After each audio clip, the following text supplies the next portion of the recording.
नाशिक कुंभमेळ्याच्या तारखा जाहीर करण्यात आलेल्या आहेत। कुंभमेळ्यात 42 ते 45 पर्व स्नान होणार आहेत।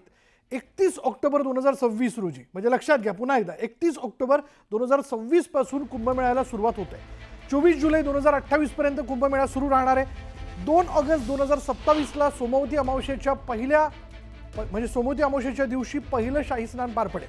दुसरं शाही स्नान 31 ऑगस्ट 2027 ला होणार आहे। तिसरं शाही स्नान जे आहे ते 12 ऑक्टोबर 2027 ला आहे। 24 जुलै 2027 ला आखाड्यांचं 24 जुलै 2027 ला आखाड्यांचं ध्वजारोहण होईल। पुन्हा एकदा मी आपल्याला सांगतोय, लक्षात घ्या। 2 ऑगस्ट 2027 ला सोमवती अमावस्येच्या दिवशी पहिलं शाही स्नान होईल। दुसरं शाही स्नान जे ते 31 ऑगस्ट 2027 ला होणार आहे। तिसरं शाही स्नान 12 सप्टेंबर 2027 ला होईल लंकेश। 24 जुलै 2027 ला आखाड्याचं ध्वजारोहण पार पडणार आहे।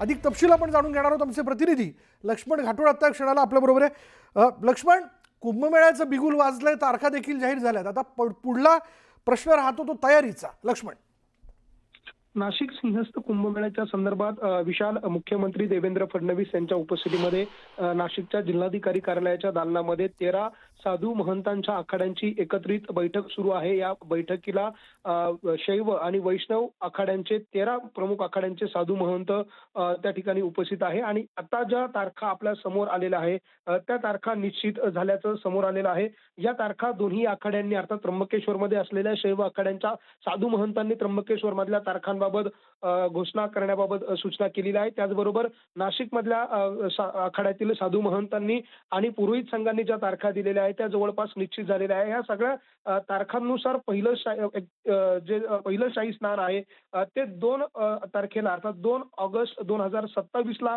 पहिलं शाही स्नान जे आहे ते पार पडेल। अर्थात त्यानंतर दुसरं शाही स्नान आहे ते 31 ऑगस्ट 2027 ला पार पडेल। आणि त्यानंतर जे तिसरं शाही स्नान पार पडणार आहे ते 12 आणि 11 तारखेला अर्थात 12 तारखेला त्र्यंबकेश्वरमध्ये 12 सप्टेंबरला त्र्यंबकेश्वरमध्ये होईल आणि 11 सप्टेंबरला हे जे आहे ते नाशिकमध्ये शाही स्नान पार पडेल। अर्थात ऑगस्ट आणि सप्टेंबर जो महिना आहे 2027 चा, या 2 महिन्यामध्ये हे 3 प्रमुख शाही स्नान जे आहे ते नाशिक आणि त्र्यंबकेश्वरमध्ये एकाच वेळी होणार आहे। केवळ तिसरं शाही स्नान जे आहे त्याची तारीख जी आहे त्याच्यामध्ये अदला बदल करण्यात आलेला आहे। त्र्यंबकेश्वरमध्ये जे शाही स्नान होणार आहे ते 12 तारखेला होणार आहे आणि नाशिकमध्ये जे शाही स्नान होणार आहे ते 11 तारखेला होणार आहे।